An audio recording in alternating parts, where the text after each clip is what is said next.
from my personal perspective and observation of the world around me, I've noticed that the first sign of a toxic person is whenever you're in a relationship dynamic and there's one person who crosses the line, call you out of your name, or does anything that's inappropriate to you in the beginning of the relationship.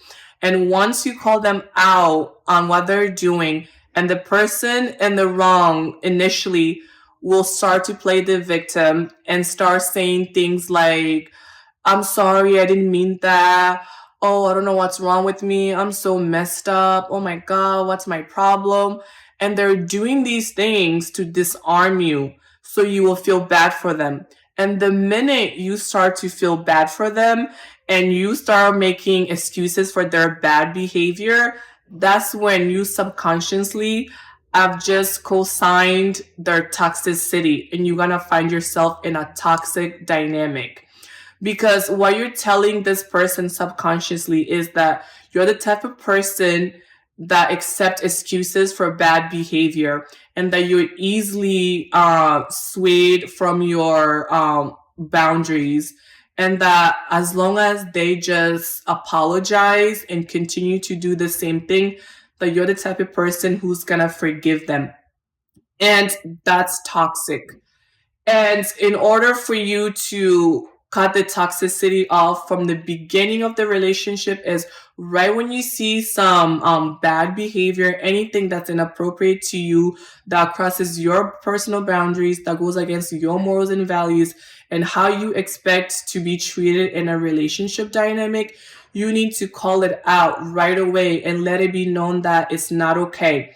And once you have let it be known that it's not okay, you have to create distance between you and that person. By creating distance between you and that person, it lets the person in the wrong know that what they did was not acceptable and that it's not okay. And this space will give you guys both time to rethink this relationship dynamics if it's something that you can go through moving forward.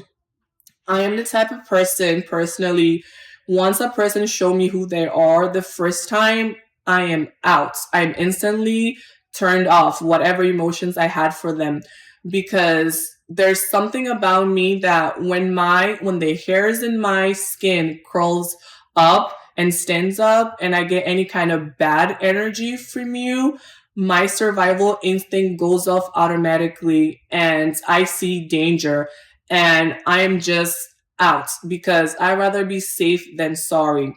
But if you're the type of person who likes to give people second chances and want to try, then you have to really be aware of those settled signs of toxicity right in the beginning.